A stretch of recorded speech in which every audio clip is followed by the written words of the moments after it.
Hi guys, welcome back to my YouTube channel. So these are an old set of nails that I did at home off camera, just practicing my acrylic application. In today's video, I'm going to be trying some new acrylic sets, or some new acrylic powders I should say.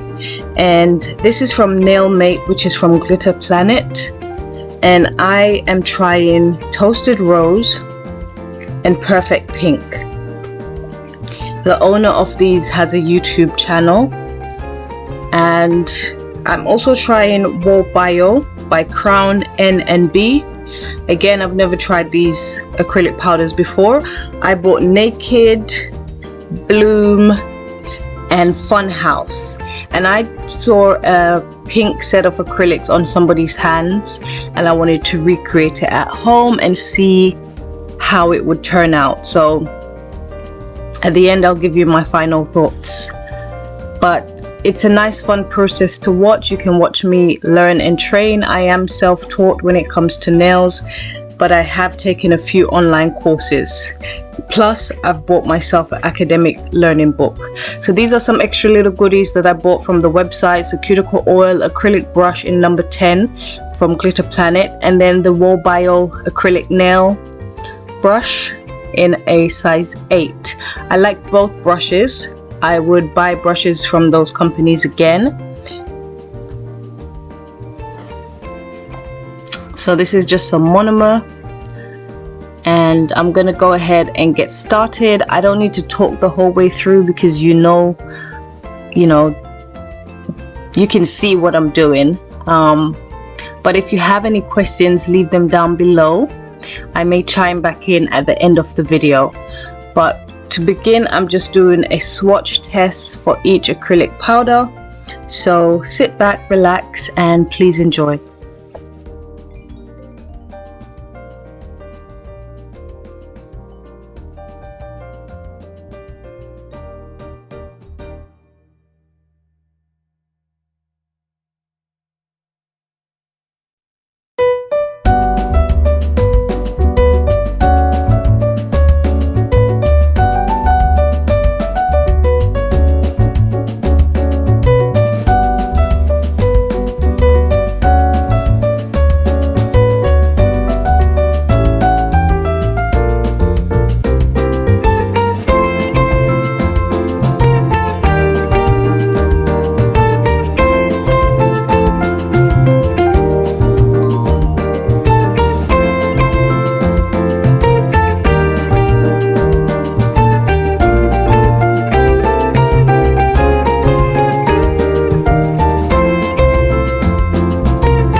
Let me know down below if any of you out there are learning nails at home by yourself, just by watching YouTube and maybe reading books and maybe doing a few online courses. How is your nail journey going? What are you struggling with? For me, it's definitely, the correct powder to liquid ratio and being able to control the acrylic bead and to build it up. But these are common mistakes for any beginner. Leave a like down below for the transparency and also the DIYs and how-tos. So when it comes to these acrylic powders, the Toasted Rose acrylic core powder and the Perfect Pink was 45 grams for £11 each. And for the Woe Bio nails, they were 10 ounces or 28 grams for £9.95 each. So Glitter Planet offers more in the bucket or more in the container for your money. So I would choose Glitter Planet for that reason. But also I found that the powder was more creamy, the Glitter Planet powders, more creamy, more easy to use, not so like chalky, whereas Woe Bio was a bit chalky and I had to like re-wet my brush very quickly so that I could blend it in just in time before the acrylic dried. It might just be the fact that I'm a beginner and I need more practice, but the winner for me in this instance is the Glitter Planet powders. But that being said, Woe Bio is not the worst. I found it a bit challenging to work with, but maybe that's also because I did not buy the Woe Bio acrylic liquid. I need to get the matching acrylic liquids next time, but it won't be for now, so I just have to use what I have, and that might be one of the reasons why. But yes, I would buy both, but if I had to choose one, it would be Glitter Planet.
So this is the end results of my nails. It's coming to the end now. The only thing I have to do is put the top coat on, and I can tell you that the areas that I need to correct is shaping and filing, building the apex, because the apex gives the nail strength. Right now the nails are too flat, and if this was everyday life on an everyday person, you know, that woman would be, you know, cooking, cleaning, going to work, typing on the computer, and that could possibly cause the nails to break off faster. So these are the areas that I need to correct, but voila, here's my end results. Don't forget to like, share, comment and subscribe, and I'll see you in my next video. Bye guys.